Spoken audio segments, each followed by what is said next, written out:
What's up, guys? So today we'll be going over lesson 9.7.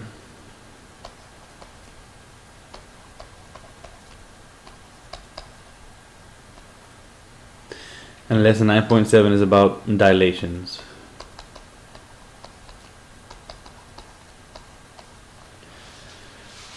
Dilations is pretty much, it means to enlarge or reduce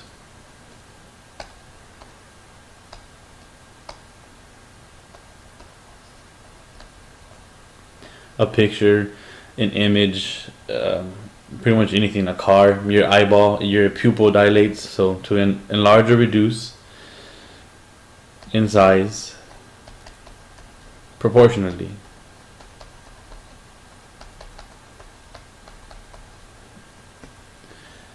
The way you enlarge or reduce is with something we call scale factors.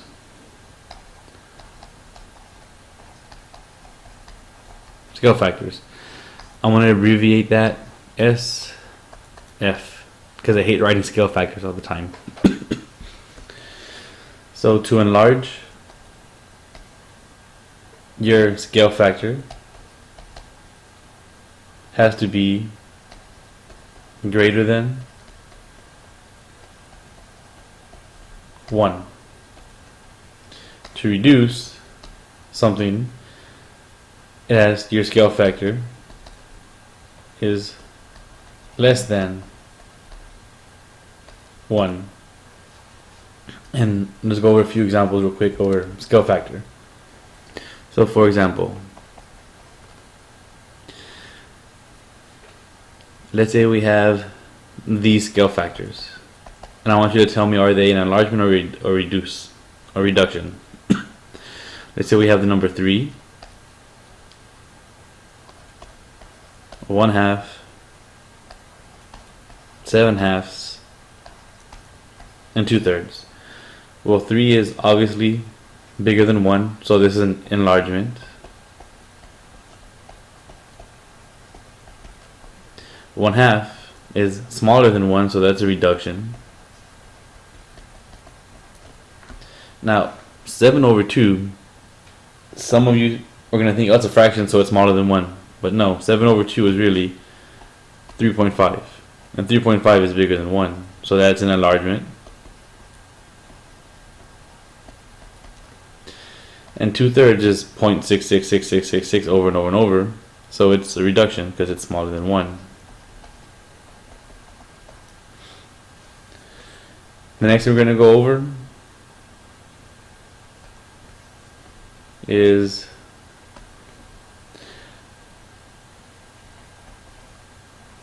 how to dilate points on a graph, or points in general.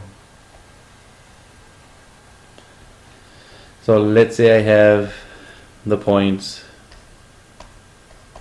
-4, 0,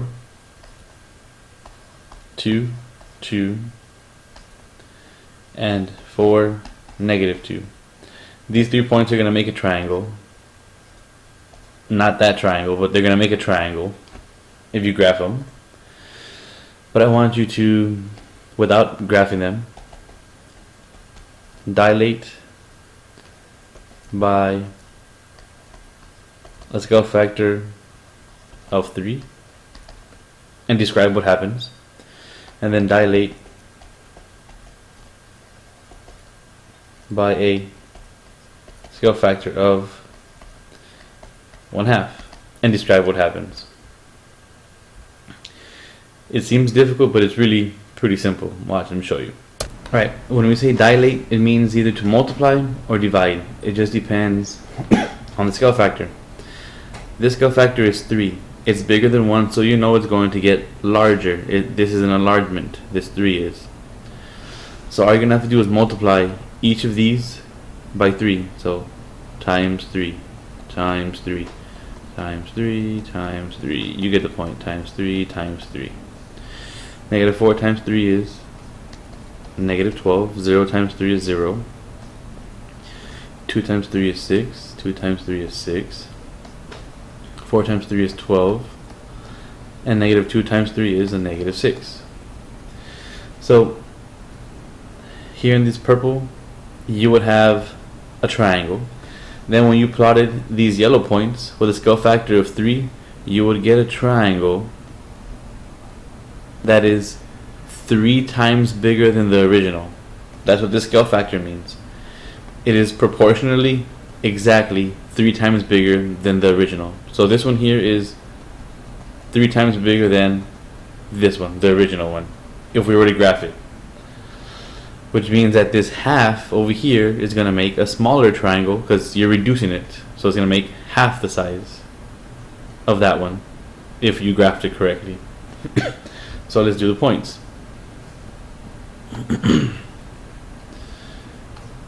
We'll do it in green, different color. So it's not going to be times 3.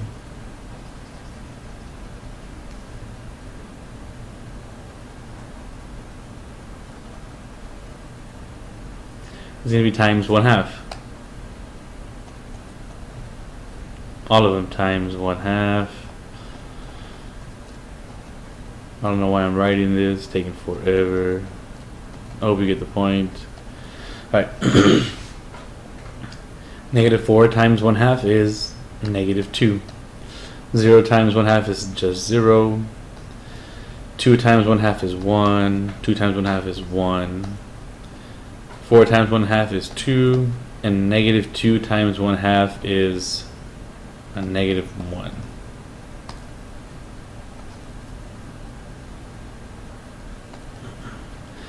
So these points here make a smaller triangle, half as big as this one. Can't write 1/2 in here, but it's 1/2 as big as that one. That's what dilation does. So if you're not sure what a scale factor dilation does, it's something like this in real life.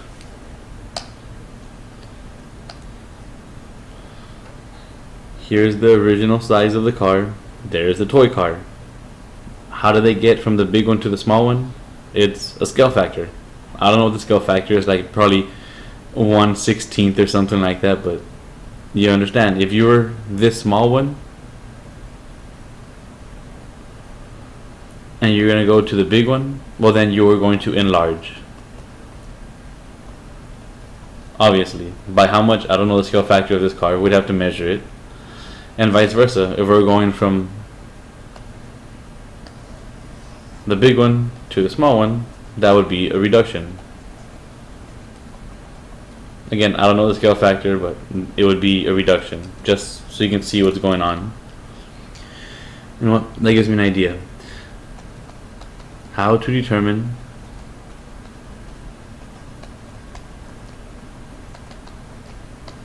scale factors when you have a picture. For example, and my rectangles here are going to suck, so take it easy. Let's say that's X, that's Y, that's Z. We'll call this 2, and we'll call this rectangle B. Then we're going to have a bigger rectangle, rectangle A, and we'll say that this is 6, and these are 3. And obviously I made the numbers easy so they match over here. So from here, or on this section right here, we're going to go from A to B. And over here we're going to work on going from B to A. Now from A to B, A is the old, you can call it, B is the new one. So when you go from A to B, it's always new over old, which would be B over A. Now we notice here in B, I only know one of them, which is this bottom one here, is 2. And you come over here, 2 is the base, it's not going to be 3, it's going to be this one here, which is also, it's going to be 6. 2 over 6 reduces to 1/3. So how did you go from this big rectangle from A to B? It's 1/3. B is 1/3 the size of A. In other words, if this is 2, this one has to be proportional to this. So this is 6. 1/3 of that would be 2. And here's 3. How do you go from 3 to this one? Well, 3 times my scale factor. It is 1/3. So 3 times 1/3 is 1. So this is 1. Which means that this is 1. Now, how do I go from B to A? You might already know it. It's pretty obvious. But I'm going to show you how to do it when the numbers are not so obvious like this. So from B to A, so B would be my old in this question, and A would be my new. New over old.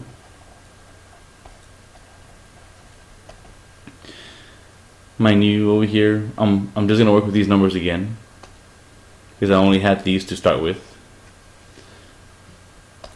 So my new would have been my A, and I knew 6.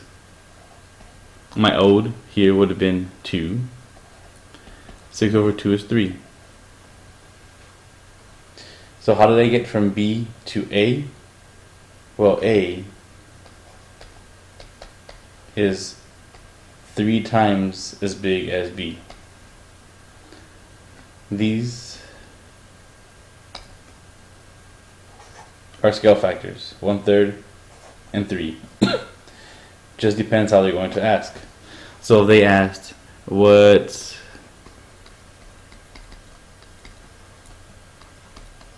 the scale factor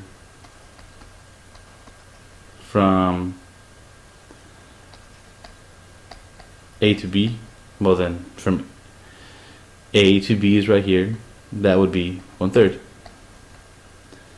And vice versa. What's the scale factor from B to A? B to A is 3.